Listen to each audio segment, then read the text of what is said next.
Tania Gonçalves, bonjour. Vous êtes gérante d'actifs au sein de Dubli Transatlantique Gestion. Quelles sont vos prévisions sur les marchés financiers pour 2024 ?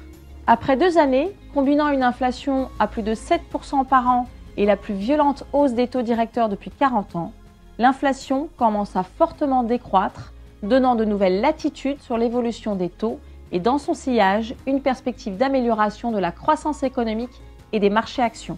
Quelles sont vos incertitudes ? 2024 reste une année de transition et d'adaptation avec de nombreuses incertitudes. Tout d'abord, du côté de l'inflation, car même si elle semble maîtrisée, l'inflation core, qui se situe à 3,5% aux États-Unis et à 3,6% en Europe, reste sur des niveaux supérieurs à l'objectif fixé de 2% par les banques centrales. Or, nous le savons, l'effet de base rendra l'atteinte de cet objectif plus difficile.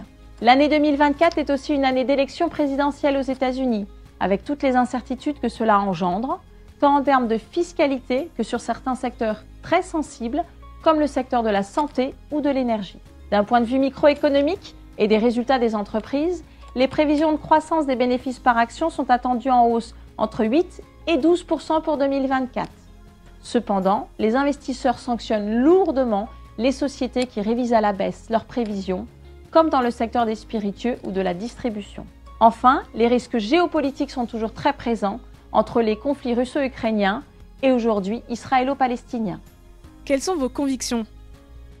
Face à ces incertitudes, nous préférons nous concentrer sur le stock picking, particulièrement dans les secteurs à l'aube d'une nouvelle rupture de long terme en matière de transition énergétique et d'innovation technologique. En premier lieu, en 2023, l'intelligence artificielle et le secteur de la technologie ont contribué à 70% de la performance du MSCI Monde. Nous pensons que nous ne sommes qu'au balbutiement des usages de cette nouvelle technologie qui est susceptible de rayonner dans de nombreux domaines de l'activité économique. Nous souhaitons accompagner cette croissance par l'investissement à la fois des sociétés spécialisées dans le calcul et l'analyse de la data, comme Nvidia, Synopsys, la production de semi-conducteurs comme ASML, ou encore la cybersécurité comme Palo Alto. Et ce, d'autant plus que les multiples de valorisation restent encore aujourd'hui tout à fait acceptables. En deuxième lieu, nous souhaitons accompagner les investissements qui sont effectués par le public et le privé dans les secteurs industriels et de transition énergétique.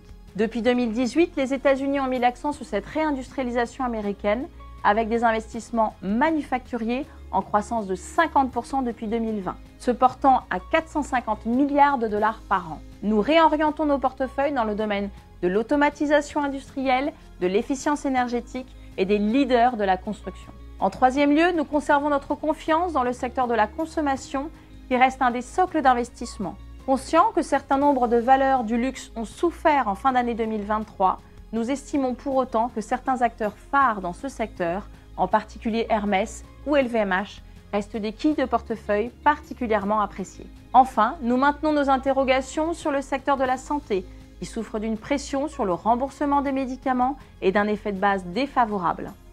Nous nous concentrons sur les groupes innovants investissant sur des marchés étendus, comme pour le traitement contre le diabète et l'obésité avec le groupe Novo Nordisk.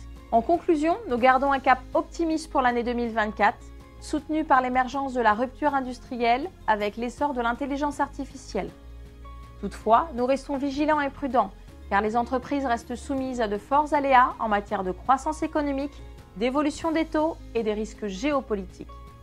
Plus que jamais, nous considérons donc que la performance viendra du stock picking sur des valeurs avec un bilan sain, un management de qualité et une forte capacité d'innovation pour capter la croissance de demain.